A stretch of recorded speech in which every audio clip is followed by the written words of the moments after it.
Hey parents, this is Kate Chaston. So today we're going to talk about how to help your child improve focusing.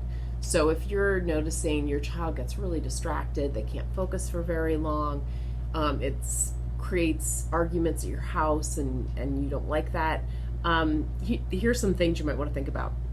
The first thing you might want to think about is right when they get home from school, you might not want to head straight into homework. They've had a long day at school. They've been there for probably at least 6 hours. They're hungry, they're tired, they've been holding it together all day. They may not have the bandwidth at that moment to sit down and do homework. If they do, great. If that's the setup you have and it was working for you, you keep going with it. But if it's not, my suggestion is let them get a little snack, take a little break, and then have a set time that you say, okay, it's 4:30, it's homework time or whatever it is. Another thing you might want to set up for them is if that's then that transition of getting into homework is really hard, you could have already pre-set up with them what is that we have to do. Oh, we have to do a math page, and we have to do your spelling or your vocabulary or whatever else they have, and even like put those items out on the table or wherever they do their homework, have them all ready to go so that when it is that 4:30 time, they just sit down and it's right there. They don't have to pull anything out of their backpack or out of a folder, because that's just like one more step that's going to make it painful for them for lack of a better way of saying it. Then you'll want to think about other things you can do to change the environment. Like for instance, right before they sit down, maybe there's like a little exercise thing. Maybe you have like a little trampoline they can jump on. Maybe they do 25 jumping jacks, something to kind of get their blood going and their brain going again and revive stuff. So that's one thing to think about. You might want to turn on some like nice calm music that like is relaxing but not putting them to sleep, but like kind of keeps them, it kind of calms them so that they can get into that calm place to do some homework. They might like a fidget.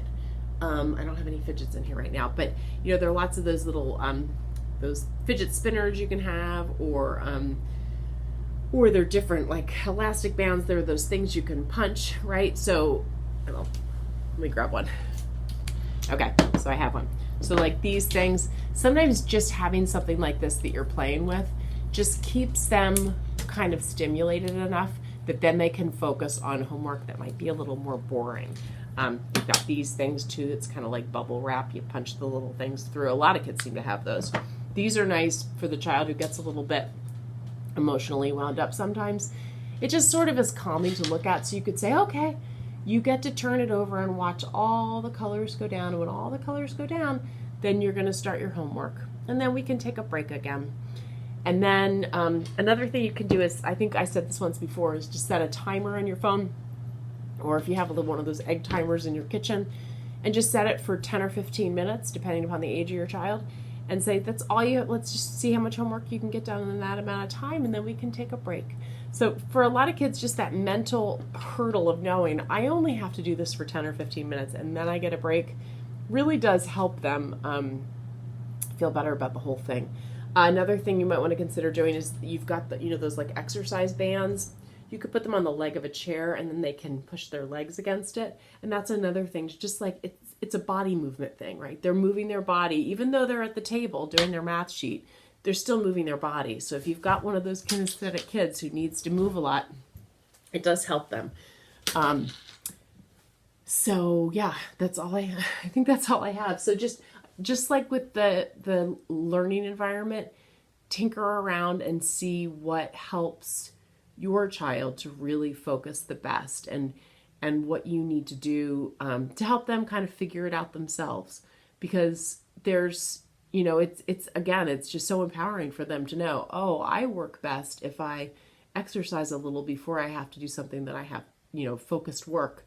What a great thing for them to know about themselves, right? This will help them the rest of their lives. So let's figure it out now. And not that it won't change, because it'll probably change some, but it's just one more thing to let them learn about themselves without any, there's no judgment, right? Like it's not bad or good that you like that. It's just the way your brain works, and that's okay. All right. So yeah, I look forward to hearing how it goes. Thanks.